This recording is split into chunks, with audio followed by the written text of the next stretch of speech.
Warm greetings from the High 10. This is Everyday Shenanigans, and thanks for joining me on this Tuesday, January 21st, 2020. This article is for Miss Elizabeth. You wanted me to cover this story out of the state of Ohio pertaining to the young boy who was found in a chimney, deceased. And I'm going to bring you all this story. And if you need verification for the story, you can log on to the Washington Post site. A teenager went missing weeks ago, then police looked inside a nearby chimney. This story was updated January 15th. The light green house with burgundy shutters should have been empty, sitting on a tree-lined property just south of Lake Erie in a residential section of Port Clinton, Ohio. The summer home had been vacant and locked up for months. But when authorities entered the residence Monday afternoon, they came across an unusual sight. A maroon puffer jacket and a pair of eyeglasses lay discarded on the second floor of a house near a brick chimney. The items weren't left by the home's previous occupants, Port Clinton Police Chief Robert Hickman said at a news conference Tuesday. They belonged to Harley Dilly, a 14-year-old who vanished almost a month ago. The missing boy, investigators would soon learn, was close by. On Tuesday, Hickman announced that the weeks-long search for Harley, who was last seen on the morning of December 20th, had come to a tragic end. A body believed to be Harley's was found roughly several hundred feet from his home, inside the chimney of the unoccupied house across the street, Hickman said. I promised myself not to break down today, Hickman told reporters. It's not the outcome we wanted. Investigators believe Harley climbed an antenna tower to the roof of the house and entered the chimney, where he somehow became trapped. The Ottawa County Coroner's Office determined Harley died from compressive asphyxia, adding the teen's manner of death appears to be accidental at this time. Hickman declined to say how long Harley may have been inside the chimney, saying the investigation remains ongoing. The discovery of the body, which occurred Monday during another search of the neighborhood, marked a grim breakthrough in the case that has captivated the small city east of Toledo and made national headlines. You talk about people coming together in a time of need. That's exactly what we saw throughout the community and beyond, Hickman said Tuesday. The tragedy began unfolding 5 days before Christmas. Harley donned gray sweatpants, black sneakers, and his maroon jacket and left his house around 6 a.m. Surveillance footage appeared to capture the teen walking his normal route to school, only police said he never arrived. A missing persons report was filed. Flyers with photos of Harley popped up all over Port Clinton. A hefty reward for information was offered. Meanwhile, massive search parties involving helicopters and K-9 teams scoured the city and nearby areas for any clues to Harley's whereabouts. Christmas passed and New Year's, but there was still no sign of Harley. As rumors about what may have befallen the teen started circulating online, authorities repeatedly stressed that the Dilly family was fully cooperating with the investigation, adding, "We have no reason to believe they are involved." Police squelched speculation that Harley had been abducted, saying it was possible he ran away after a disagreement with his parents over his electronics getting taken away, the Associated Press reported. Harley's mother, however, pushed back against that theory, according to the Sandusky Register. He is not a runaway, Heather Dilly said in a recent Facebook video that has since been taken down. That's not like him. He does not do this stuff. He's a mama's boy. He has a routine. Despite assurances they were working tirelessly to find Harley, authorities soon appeared to hit a dead end. Official updates on social media about the case regularly stated that there was no new information to report. The Dilly's family's public pleas for Harley to come home also went unanswered. He's out there somewhere, Heather Dilly told reporters on January 3rd. It's 2 weeks and I have to get up every day and look in that room and he's not there. On Saturday, roughly 3 weeks after Harley went missing, Dilly's message to her son was more urgent. "We miss you. We're still waiting to have Christmas with you," Dilly said outside her home, which remained decorated with red tinsel and twinkle lights. "Your community is looking for you. Everybody just wants you to come home." Dilly went on to thank members of the community who had aided in the search or donated funds for the reward. By Saturday, police said nearly $20,000 had been raised in reward money, and the case was also featured in a recent segment of A&E's Live PD, a documentary series on policing in America. "He just needs to know how much he is loved and wanted," Dilly said. "He just needs to come home." Little did Dilly know her son probably never left the neighborhood. Before Monday, Hickman said authorities had searched around the vacant house multiple times, noting there was no evidence of forced entry. We had no reason to believe anybody was in the house, Hickman said during Tuesday's news conference. It was dead bolted and locked. We had to get 2 keys to actually enter the house from the homeowner.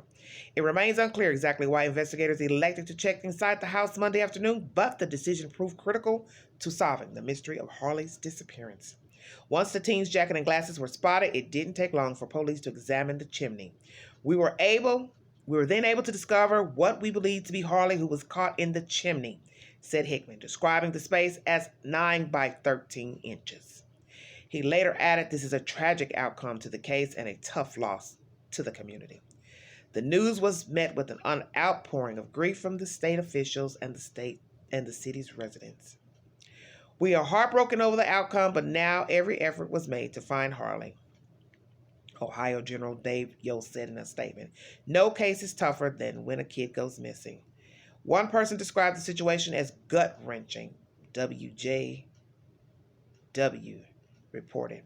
Dana Deere, who arranged the first vigil for Harley, imagined the teen was trapped in the chimney for days, probably crying for his mom.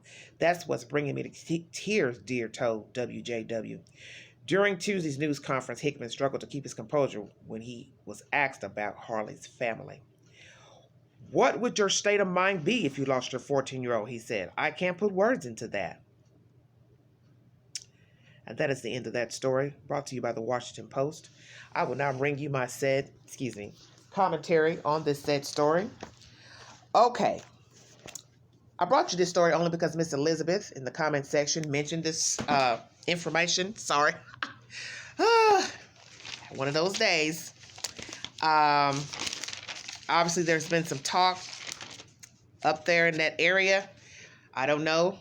I haven't gone to social media. I'm not really wanting to go to social media with all that because I try to stay away from Facebook and all the rhetoric of, he said, she said, and different, analogies and assumptions, because it can get out of control when you start veering off into that. But anyway, I brought the story because she wanted me to cover the story because obviously there had been some talk and speculations of actually what happened to the child. But the concerns I have with the issue was, why did the police go to this house? They mentioned that the K-9 and helicopters were involved in searching for the child. Well, what I find interesting about that is that why weren't the K-9 called immediately when the police report was filed that he was missing? Because if you had given, of course, the K-9s anything belonging to the child, personal effects, the K-9s would have alerted to that said house across the street. So I find that interesting. 3 weeks the child is missing. He's right across the street. K-9s become involved what day? What week?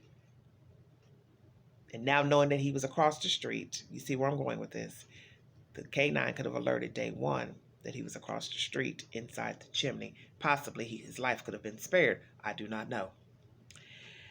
The fact that his glasses and coat was off. Well, if it's a small proximity to where he was stuck inside the chimney, one would have to ask, how did the coat get off and the shoes get off or whatever? I heard something about, not shoes, excuse me, glasses.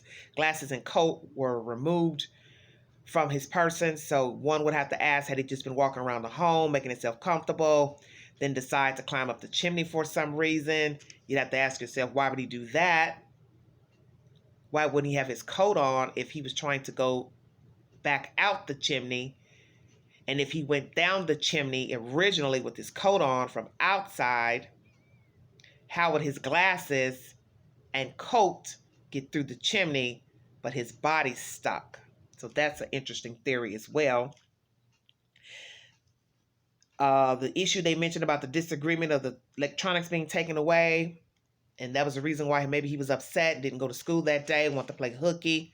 Okay, that's up for questioning. What actually transpired on that day or evening before with his parents for him to want to play hooky. Was he having some type of issues with his parents? Was he a known runaway? She said he wasn't. He was a mama's boy. So, you have to wonder about that situation, the dynamic between he and his family. And as I state, the mother said he wasn't a runaway. And once again, why that home? What made you all, the police, go to that said home. Excuse me, sorry, Wiggly. Why did the police go to that said home looking for that child? I find it interesting that they went to that house. Is it because the house was known to be vacant for a long period of time? I'm surprised the house didn't have ADT or alarm, considering they said it was a summer home. I found it interesting that there was no alarm on the house because we know there was an alarm because he went on top of the roof and got stuck in the chimney and no alarm went off on the said house, which would alerted the authority to come to the house for a burglar, prowler, yeah. So once again, how is it that his coat and glasses were on the second floor and his body is wedged in between the chimney? So how did his glasses and coat get off? That is a very interesting theory. I thought about that. I think I heard the story a week or two ago, and I was kind of curious about the said situation with the coat and glasses. It was an interesting theory. I mean, I will admit I questioned it myself.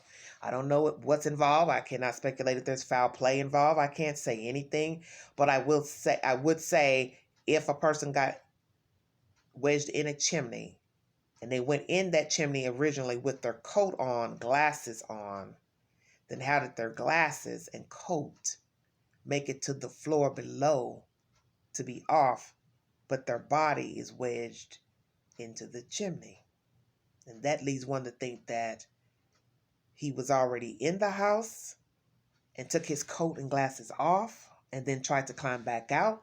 But then you'd have to ask yourself, well, why would he try to climb his way back out and not have his coat on if he was going to leave? I don't know. Very interesting story. But thank you, Elizabeth, for the recommendation.